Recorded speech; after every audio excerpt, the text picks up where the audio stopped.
आपने हमारा channel subscribe नहीं किया, बराहे करम सब्सक्राइब करके इस कार्य खैर में हिस्सा बने। इंतहाई काबिल सद एहतराम मेरे मोहतरम व मुकर्रम मुअज़्ज़ज़ सामीन हज़रात, अशरा ज़ुल्हज की आखिरी मगर अहम तरीन इबादत क़ुरबानी है। आज की इस नशिस्त में मैं आप हज़रात के सामने क़ुरबानी का माना, फ़ज़ाइल, अहकाम इंशाअल्लाह अर्ज़ करूँगा। मैंने अर्ज़ किया कि अशरा ज़ुल्हज इसके पहले 10 दिन इंतहाई अहमियत के हामिल हैं। जैसा कि गुज़श्ता जुमा अर्ज़ किया था कि सरकार दो आलम सल्लल्लाहु अलैहि वसल्लम का फ़रमान मुबारक है कि रमज़ानुल मुबारक के बाद अल्लाह ताला के यहाँ जो सबसे ज़्यादा फ़जीलत वाले अय्याम हैं वो ये 10 दिन हैं। चुनाचे इन 10 दिनों में मुसलमान बहुत सी इबादत करते हैं और गुज़श्ता जुमा मैंने गिन कर बता दिया था कि 5 बड़ी इबादत हैं इस पहले अशरा में। उन तमाम इबादत में से आखिरी और अहम इबादत क़ुरबानी है। क़ुरबानी का लफ्ज़ क़ुर्ब से निकला है। क़ुर्ब का माना होता है करीब होना, क़ुर्ब हासिल करना। क़ुरबानी ना सिर्फ़ सैयदना इब्राहीम अलैहिस्सलाम की सुन्नत है, बल्कि ये हमारे नबी करीम सल्लल्लाहु अलैहि वसल्लम की भी सुन्नत है। चुनाचे क़ुरबानी ये सैयदना इब्राहीम अलैहिस्सलाम और सरकार दो आलम सल्लल्लाहु अलैहि वसल्लम इन दोनों की मुश्तरका सुन्नत है। चुनाचे रसूलुल्लाह सल्लल्लाहु अलैहि वसल्लम का इरशाद गिरामी है जो बुखारी और मुस्लिम दोनों किताबों में मज़कूर है कि सरकार दो आलम सल्लल्लाहु अलैहि वसल्लम ने फरमाया कि 10 ज़िलहज को हम सबसे पहला काम ये करते हैं कि हम ईद की नमाज़ पढ़ते हैं और ईद की नमाज़ पढ़ के जो ही वापस पलटते हैं तो कुर्बानी करते हैं। तो फरमाया जिस शख्स ने ईद की नमाज़ पढ़ ली और कुर्बानी कर ली उसने गोया हमारी सुन्नत को पा लिया। तो इस फरमान मुबारक से ये मालूम हो गया कि ये हुजूर नबी करीम सल्लल्लाहु अलैहि वसल्लम की भी सुन्नत है। कुर्बानी के सिलसिला में चंद एक फ़ज़ाइल और फ़रामीन सरकार दो आलम सल्लल्लाहु अलैहि वसल्लम ने हुक्मन ये इरशाद फरमाया है और तिरमिज़ी शरीफ की ये रवायत है कि फरमाया कि ए लोगो, हर साल हर घर में कुर्बानी किया करो, हर साल हर घर में कुर्बानी किया करो। और फिर इसी तरह मुस्नद अहमद की ये रवायत है कि सरकार दो आलम सल्लल्लाहु अलैहि वसल्लम ने इरशाद फरमाया कि हर शख्स पर कुर्बानी वाजिब है, बल्कि यहाँ तक कि जो इस्तिताअत के बावजूद कुर्बानी ना करे उसके बारे में वईद है। आप सल्लल्लाहु अलैहि वसल्लम की तरफ से उसके बारे में वईद है। हमारे अल्फाज में हम यूँ कहें कि एक धमकी है। वईद का माना धमकी होता है।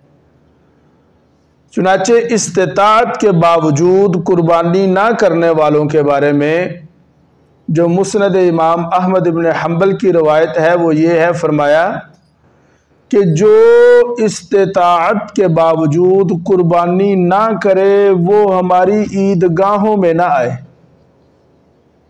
यानी ईद की नमाज, ये जनाब ये जो ईद की नमाज वाला अमल है ये है उसके लिए उसूली तौर पर जो कुर्बानी करता है। यानी इस्तिताअत होते हुए, अगर किसी के पास इस्तिताअत नहीं है, मैं आगे बताता हूँ कि साहब इस्तिताअत कौन है, तो वो इस वईद और धमकी में शामिल नहीं है। ज़ाहिर है कि जो बंदा इतनी ताकत ही नहीं रखता उसके बारे में ये हुक्म है ही नहीं। हुक्म तो है उस शख्स के लिए जो ताकत रखता है, साहब इस्तिताअत है, फिर भी कुर्बानी ना करे। मेरी बात आप समझ रहे हैं? फिर भी कुर्बानी ना करे उसके लिए ये धमकी है कि वो हमारी ईदगाहों में ना आए। अच्छा जी, अब सुन लें कि कुर्बानी के लिए शराइत क्या है। तो शराइत में से सबसे पहली शर्त ये है कि मुसलमान हो। और दलील इसकी क्या है कि फरमाया कि लिअन्नहा कुर्बतुन वलैसल काफिरु मिन अहलिल कुरब। ये बदाए सनाए की रवायत है। क्या फरमाया कि मुसलमान इसलिए कि ये कुर्बानी अल्लाह से कुर्ब का ज़रिया है और काफिर के लिए अल्लाह का कोई कुर्ब नहीं है। दूसरी शर्त यह है कि आज़ाद हो, और दलील इसकी ये है कि लिअन्नल अब्द ला यमलिक, इसलिए कि जो आज़ाद नहीं गुलाम होता है वो खुद किसी चीज़ का मालिक ही नहीं होता। जब वो खुद किसी चीज़ का मालिक नहीं है तो फिर आप समझ सकते हैं कि वो कुर्बानी कहाँ से करेगा। और तीसरी शर्त यह है कि मुकीम हो, मुसाफिर पर कुर्बानी नहीं है। मुसाफिर की तरफ कुर्बानी वाला हुक्म मुतवज्जह ही नहीं होता। देखें ना जी, जिस तरह नाबालिग बच्चा है उस पर नमाज का हुक्म मुतवज्जह ही नहीं होता ना, अल्लाह की तरफ से उस पर नमाज का हुक्म है ही नहीं है। चुनाचे नाबालिग बच्चा अगर अजान सुनता है वो मस्जिद में आ सकता है तो बड़ी मेहरबानी उसकी, अगर नहीं आता तो उस पर हुक्म लागू नहीं होता, नाबालिग पर हुक्म लागू नहीं होता। इसी तरह मुकीम हो, और दलील इसकी हज़रत अलीउल मुर्तज़ा रज़ी अल्लाह ताला अन्हु का फरमान मुबारक है कि लैसा अलल मुसाफिर उज़हियतुन, कि मुसाफिर पर कुर्बानी नहीं है। और नंबर 4 ये कि साहिब निसाब हो। ला इलाहा इल्लल्लाह, साहिब निसाब हो यानी साहिब इस्तिताअत हो। और इसकी दलील सुनन इब्ने माजा है और बाबुल अज़ाही अन अबी हुरैरा रज़ी अल्लाहु ताला अन्हु मन कान लहु साअतन वलम युज़िह फला यक़रिबन्ना मुसल्लाना, कि जिस शख्स पर इस्तिताअत है, साहिब निसाब है, साहिब निसाब होना शर्त करार दिया गया। अच्छा जी, ये 4 शर्तें हैं कुर्बानी के लिए। अब सुन लें कि कुर्बानी जो है ये वजूब कुर्बानी किस पर है। इसमें 3 ऊपर वाली शर्तें वो तो समझ में आ गई कि नंबर 1 मुसलमान हो जी, नंबर 2 आज़ाद हो, नंबर 3 मुकीम हो। चौथी शर्त के साहिब इस्तिताअत हो, तो साहिब इस्तिताअत कौन है? उसके लिए उलमा ने यह लिखा कि 52.5 तोला चांदी या 7.5 तोला सोना इसकी जिस शख्स के पास हो या उसके बराबर माले तिजारत हो या घर के ज़रूरत से ज़ायद सामान उसकी कीमत को पहुंच जाए, उस शख्स पर कुर्बानी वाजिब। ज़कात और कुर्बानी में थोड़ा सा फ़र्क है। ज़कात के लिए भी यही निसाब है, लेकिन ज़कात के लिए हौलान हौल साल का पूरा होना शर्त है। कुर्बानी के लिए हौलान हौल यानी साल का पूरा होना शर्त। अगर किसी शख्स के पास कुर्बानी वाले दिन इतने पैसे आ गए कि वो 52.5 तोला चांदी की कीमत को पहुंच जाए तो उस पर भी कुर्बानी वाजिब होगी। पूरे साल का इंतजार नहीं किया जाएगा। अच्छा जी, अगली बात जो इंतहाई अहम है और मैं उसकी तरफ आप हजरात की खास तवज्जो कराना चाहूँगा, वो ये है कि कुर्बानी का मकसद क्या है। ये एक एतराज़ है, उसका भी जवाब ज़िमन में आ जाएगा। आम तौर पर आज लोग ये सवाल करते हैं या एतराज़ करते हैं कि मुल्क में चूँकि गुर्बत बहुत ज़्यादा है, लिहाजा अगर कुर्बानी के पैसों से गरीबों की मदद कर दी जाए या कुर्बानी के पैसों से हस्पताल बना लिए जाएं, स्कूल कॉलेज बना लिए जाएं, कोई रफाही काम कर लिए जाएं तो वो ज़्यादा बेहतर होगा।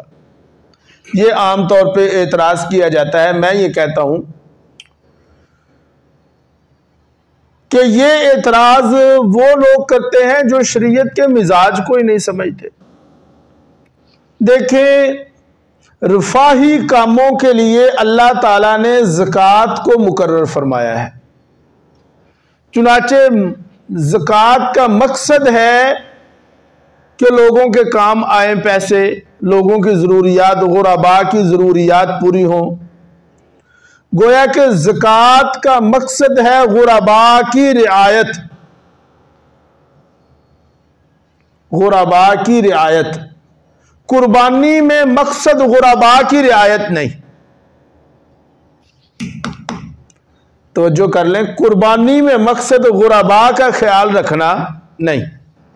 उसको मैं आपको दलील से समझाऊंगा। पहले बात आप ये समझ लें, ज़कात का मकसद है गरीबों का, नादारों का ख्याल रखना।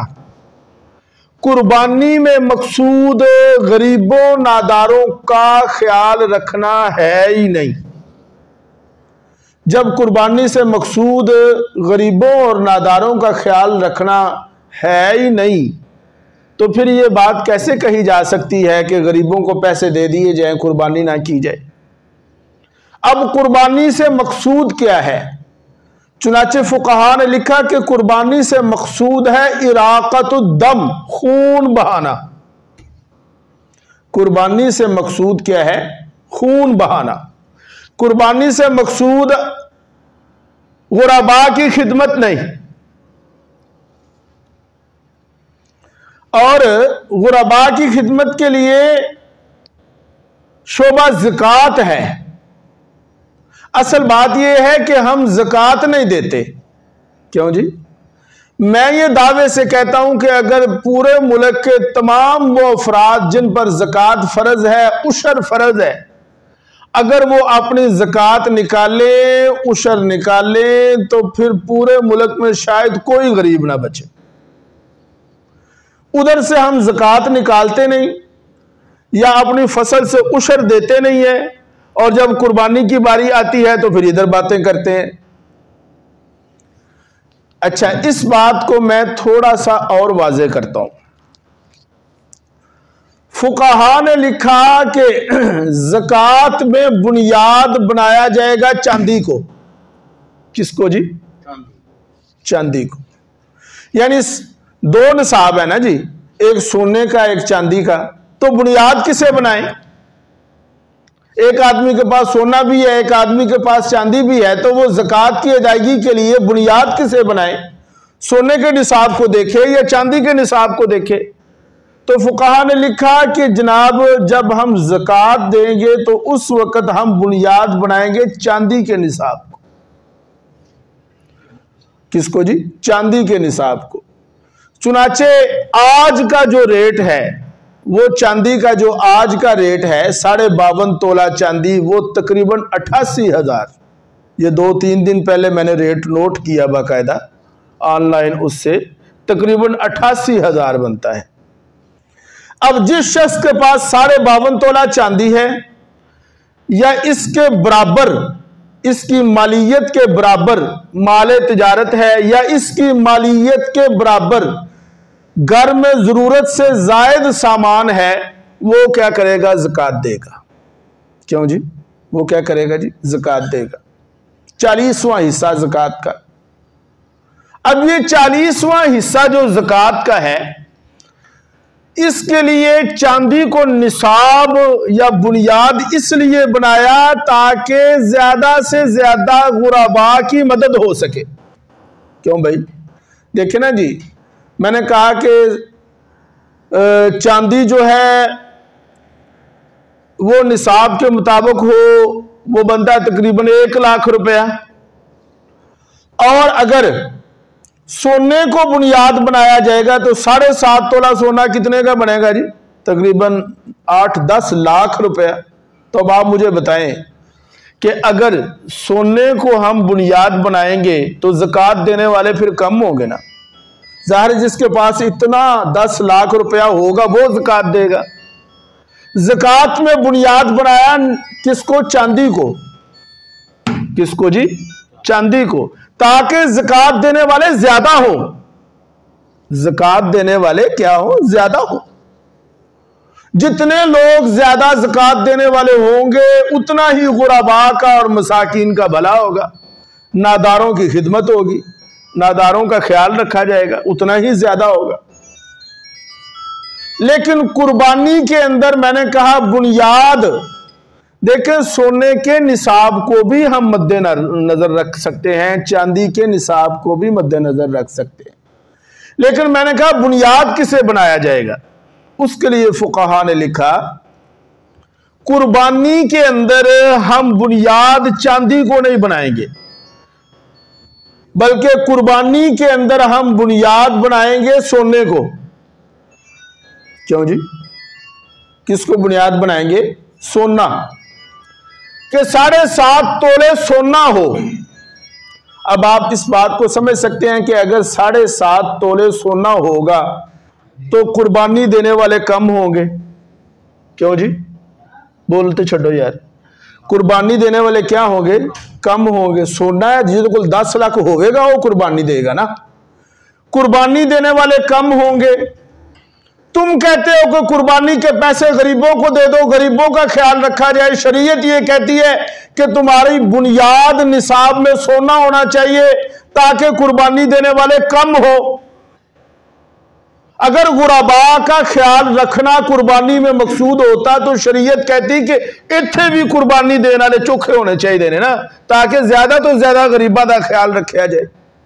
नहीं, बल्कि बुनियाद बनाया सोने को, इसलिए कि कुर्बानी अगर आज बाजार में 30,000 की है, 35,000 की है, 40,000 की है मसलन, तो जिस आदमी अगर चांदी को हम बुनियाद बनाएंगे तो इसका मतलब है जिसके पास 90,000 रुपया है उस पर कुर्बानी वाजिब है, और जिसके पास 90,000 रुपया है उस पर जब कुर्बानी वाजिब है और वो 40,000 की कुर्बानी देगा, पीछे वो तो कुल की बचेगा।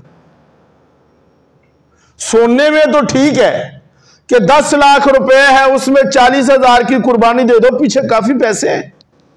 लेकिन चांदी को बुनियाद इसलिए नहीं बनाया कुर्बानी में ताकि कुर्बानी देने वाले कम हो, इसलिए कि कुर्बानी में मकसद गुरबा की रियायत करना नहीं।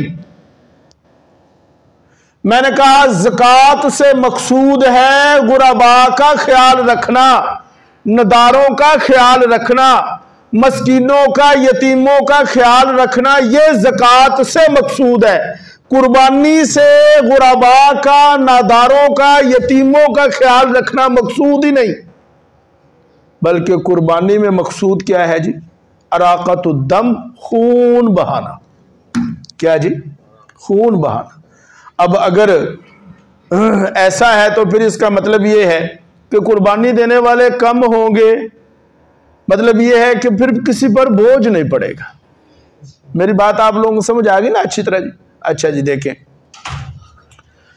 इस पर एक और दलील, तो जो अगर कोई शख्स ज़कात अदा करे, ज़कात के पैसों में से वो गरीबों को ना दे, खुद खा ले या अमीरों को खिला दे, तो कुर्बानी हो जाएगी, ज़कात हो जाएगी? बोलो यार, नहीं होगी। लेकिन कुर्बानी में से अगर आप एक बोटी भी किसी गरीब को ना दें, सारा खुद रख लें, कुर्बानी फिर भी हो जाएगी। क्यों भाई? वो सुना है मसला कि नहीं? कुर्बानी बिल्कुल ठीक होगी।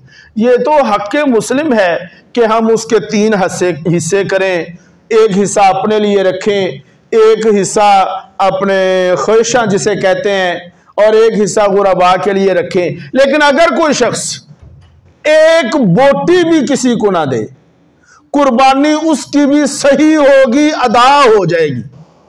लेकिन ज़कात में अगर कोई लोगों को, गरीबों को नहीं देगा, ज़कात अदा नहीं होगी। मालूम यह हुआ कि ज़कात में मकसद गरीबों का ख्याल रखना है, कुर्बानी में मकसद गरीबों का ख्याल रखना, बोलो यार, नहीं। इस वास्ते ते आख्या कि तुसी गरीबां नूं एक बोटी भी ना दो, फिर भी तुहाडी कुर्बानी हो जाएगी, वरना तो कुर्बानी नहीं होनी चाहिए। तो मालूम यह हुआ कि मकसद ज़कात और है और मकसद कुर्बानी और है। जो लोग ये कहते हैं कि कुर्बानी के मौका पर इन्ने जानवर जिबा होंदे ने, अगर इन्ने पैसे अगर हस्पतालों ते ला दिते जान, उधर ला दिते जान, गरीबां नूं दे दिते जान, मैंने कहा ये बात वो करते हैं जो शरीयत के मिजाज को नहीं समझते। शरीयत ने इन रफाई कामों के लिए दो मुस्तकिल शोबे रखे हैं, एक शोबा उशर का और दूसरा शोबा ज़कात का। तुसी ज़कात दो ना, तुसी ज़कात दोगे तो कोई गरीब नहीं रहेगा। ला इलाहा इल्लल्लाह। तो खैर जी, ये मैंने अर्ज कर दिया। वो जो एतराज होता है लिबरल की तरफ से या इसी तरफ ज़ाहर परस्त लोगों की तरफ से, किसी कदर उसका जवाब दे दिया। अब देखें कुर्बानी मशरू कैसे हुई। हजरत इब्राहीम अलैहिस्सलाम अल्लाह के नबी हैं।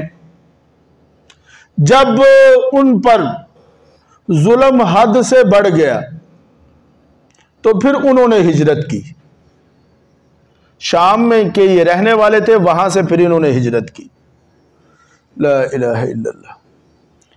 यहां पर यह बात सुन लें कि नबी उस वक्त तक हिजरत नहीं करता जब तक नौबत उसकी जान तक ना पहुंच जाए, वरना नबी तकलीफ बर्दाश्त करते रहते हैं, लेकिन जब जान को खतरा हो फिर नबी हिजरत करते हैं।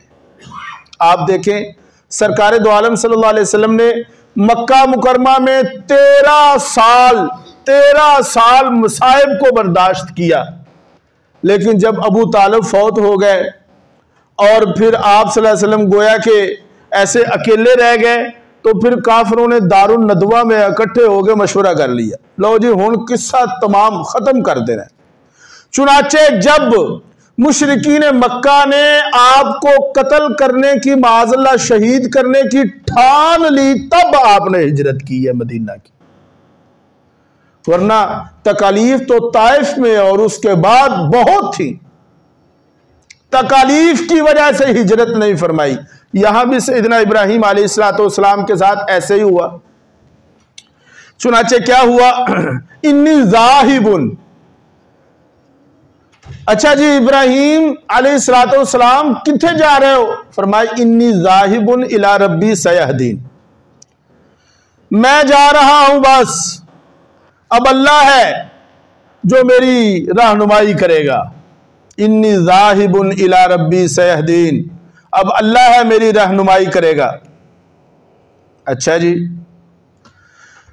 जब हजरत इब्राहीम अलैहिस्सलाम निकले तो फिर अल्लाह ताला से एक दुआ की, रब्बी हबली मिनस सालिहीन। गोया कि सैयदना इस्माईल अलैहिस्सलाम जो थे, सैयदना इस्माईल अलैहिस्सलाम जो थे वो जनाब दुआओं के बाद मिले थे, बड़ी दुआओं के बाद। सैयदना इस्माईल अलैहिस्सलाम की हजरत इब्राहीम अलैहिस्सलाम के घर में पैदाइश हो गई।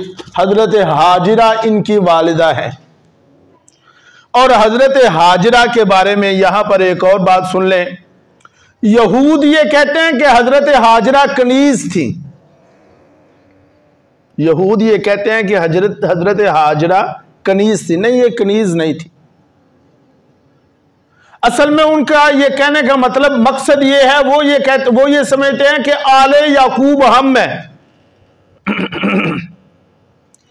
जब वो ये समझते हैं कि आले याकूब हम हैं, तो फिर वो ये कहते हैं कि इब्राहीम अलैहिस्सलाम और आखिरी नबी भी हम में होना चाहिए। क्यों जी? आखिरी नबी आए बनु इस्माइल में। क्यों जी? बनु इस्माइल में। यहूद है बनु इसराइल से। चुनाचे उन्होंने ये मशहूर कर दिया कि हजरत हाजिरा कनीज थी। ये बीवी नहीं थी इब्राहीम अलैहिस्सलाम की, उनकी कनीज थी, ताकि ये बात कही जा सके कि आखिरी नबी भी बनु इसराइल में होना चाहिए। अच्छा, अल्लाह ताला ने ना जी फिर अजीब मामला फरमाया। सरकारे दो आलम सल्लल्लाहु अलैहि वसल्लम के पास मकूकों से, मिस्र से 2 लौंडियां आईं। उनमें एक लौंडी थी जिनका नाम था मारिया। क्या जी? मारिया, हजरत मारिया रजी अल्लाह अन्हा, मारिया किब्तिया। हजरत मारिया किब्तिया, हजरत इब्राहिम अलैहिस्सलाम ऊपर जब चले थे ना, तो हजरत हाजरा के जो वालिद थे वो एक बादशाह थे।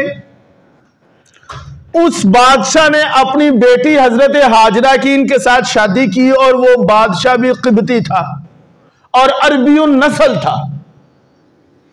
उसके साथ वहां वो जो किब्ती बादशाह था उसकी बेटी हजरत हाजरा, उनके साथ हजरत इब्राहिम अलैहिस्सलाम ने शादी की।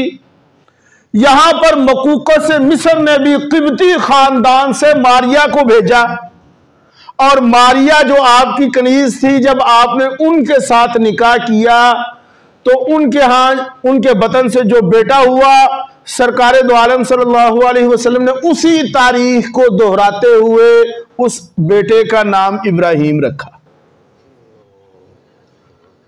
समझ आई गल के नहीं? ये उसी का तसलसल था कि इब्राहिम के यहां जो उनकी अहलियत थी हाजरा, वो भी किब्तिया थी, और जब आपके पास मकूकत से मिस्र ने मारिया किब्तिया को भेजा तो आपने उसी तसलसल के तहत अपने बेटे का नाम इब्राहिम रखा और उस याद को ताजा किया, ला इलाहा इल्लल्लाह। चुनाचे फरमाया फबश्शरनाहु बिगुलामिन हलीम। अल्लाह फरमाता है हमने उनको एक बेटे की खुशखबरी दी। हलीम, हलीम फरमाया बुर्दबार, हलीम हिलम से है। फलम्मा बालागा माहु साया, सई समझते हैं क्यों जी? सई का क्या माना होता है? भागना, चलना फिरना। फलम्मा बालागा माहु साया, बस जब वो बच्चा भागने दौड़ने लगा, यानी जरा बड़ा हो गया, जवान हो गया। लिखा है किताबों में कि हजरत इस्माइल अलैहिस्सलाम की उम्र शरीफ 13 बरस थी। हाय फलम्मा बलगा माहु साया। अब जब ये 13 बरस के हुए और हजरत इब्राहिम अलैहिस्सलाम की उम्र उस वक्त 93 बरस थी, बेटा 13 बरस का, आखिर में जाके अल्लाह की तरफ से खुशखबरी मिली, बेटा मिला। और जब 93 बरस का बूढ़ा बाप है और 13 बरस का बच्चा है, काला या बुनैया इन्नी अरा फिल मनाम, पुत्र मैं मुसलसल एक ख्वाब वेख रहा। इन्नी अरा फिल मनाम, मैं मुसलसल एक ख्वाब, एक दो बार दा किस्सा नहीं। वैसे तो नबी का ख्वाब वही होता है, हमारे ख्वाब नहीं, नबी का ख्वाब वही होता है, यानी सच्चा होता है। इन्नी अराफिल मनाम, मैं मुसलसल ये ख्वाब देख रहा हूं। क्या जी? अन्नी अज़बाहू का, कि मैं तुम्हें ज़िबा कर रहा। फंजुर माज़ा तरा, तेरा की ख्याल है? हाय हाय। अब बेटा है इस्माइल, तो बेटे ने क्या जवाब दिया? या अबती इफ़अल मा तुअमर। हाय, या अबती, अब्बा जी जो तुहानू हुक्म दिता जा रहा है कर गुजरो। इफ़अल, इफ़अल कर छोड़ो, कोनी गल पुत्र है तो फिर की है? मा तुअमर, इसलिए कि आपको हुक्म है। अल्लाहु अकबर। फलम्मा अस्लमा, अस्लमा तस्निया का लफ्ज, दोनों ने सरे तस्लीम खम किया इस हुक्म पर। वतल्लहू लिल जबीन, और बेटे को वतल्लहू लिल जबीन, हाय, बेटे को पेशानी के बल लटाया। रवायात में आता है पहले बेटा सीधा इथों छुरा फिरन लगा सी, तो बेटे ने कहा अब्बा जी, बाप बुढ़ा बाप सी ना, 93 बरस की उम्र है, हाथ में छुरी पकड़ी, ऐसे छुरी को तोला, और बेटे की जो बुढ़ापे, बाप की नखले तमन्ना हरी हो रही है बेटे को देख करके, बेटा बड़ा हो रहा है, चलो मेरे किसी काम आएगा। लेकिन हुक्म आ गया कि नहीं, ज़िबा करना है। चुनाचे आप अंदाजा कर सकते हैं कि ये 93 साल का बूढ़ा, यार एडा बुढ़ा बंदा तो मक्खी नहीं मार सकता, ये पुत्र मारन चल है। लेकिन हुक्म क्या था? फलम्मा अस्लमा वतल्लहु लिलजबीन, दोनों ने सरे तस्लीम खम किया।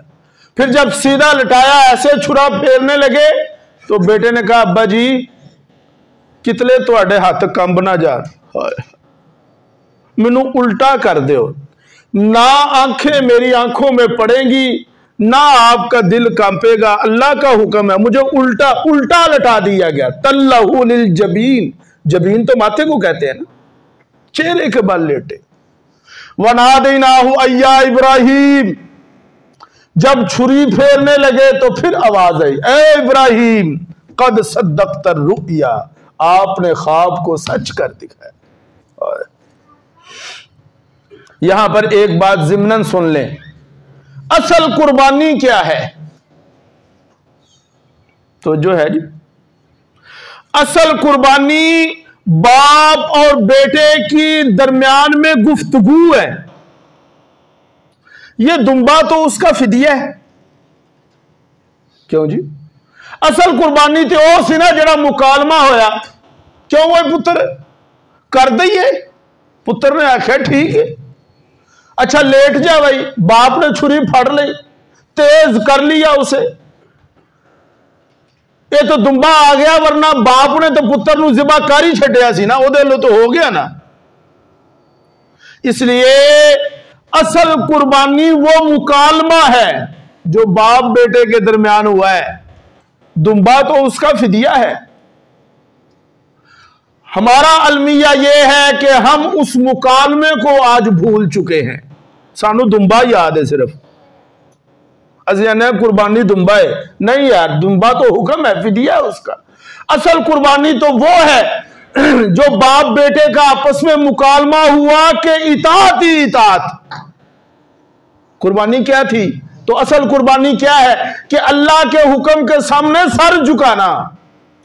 असी दुम्बे नू कुर्बानी समझ बैठे हैं। हाँ, इसलिए असल कुर्बानी ये है, वो किसी ने, ये जो हमारे फेसबुक है ना या सोशल मीडिया, इस पे बाज का बड़ी अच्छी बातें आती हैं। वो मैं पढ़ रहा था कि किसी ने कहा, किसी ने लिखा हुआ था कि जब आप दुम्बे पर छुरी फेरे ना, तो एक छुरी अपने नफ्स पर भी फेरे। अल्लाहु अकबर। अब अल्लाह की तरफ से ऐलान हो गया, कद सद्दक़्ता रुया, वाह भाई इब्राहिम, बल्ले भाई बल्ले, अखीर कर छड्डी, जोड़ा हुक्म सी उन्होंने पूरा कर छड्या। यानी अल्लाह की तरफ से यह ऐलान आ गया कि जिसका इम्तिहान लिया जा रहा है वो फेल, हाय हाय, वो फेल नहीं हुआ।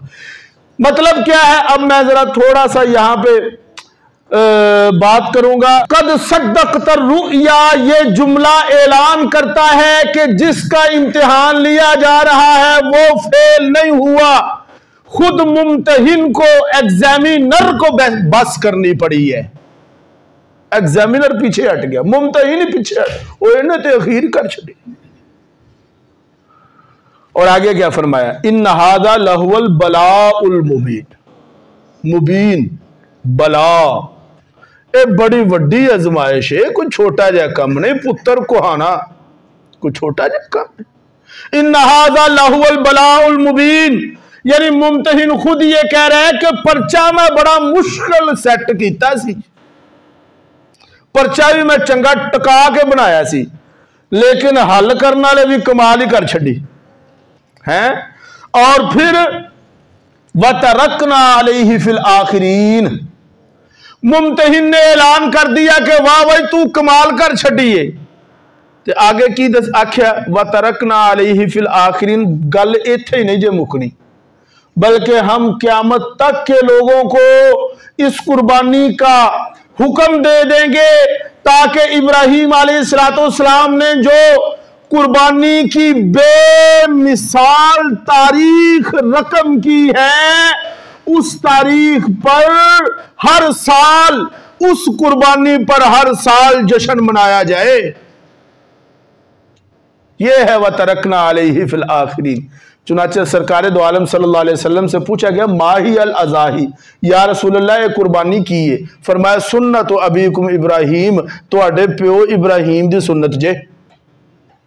और क्या फरमाया?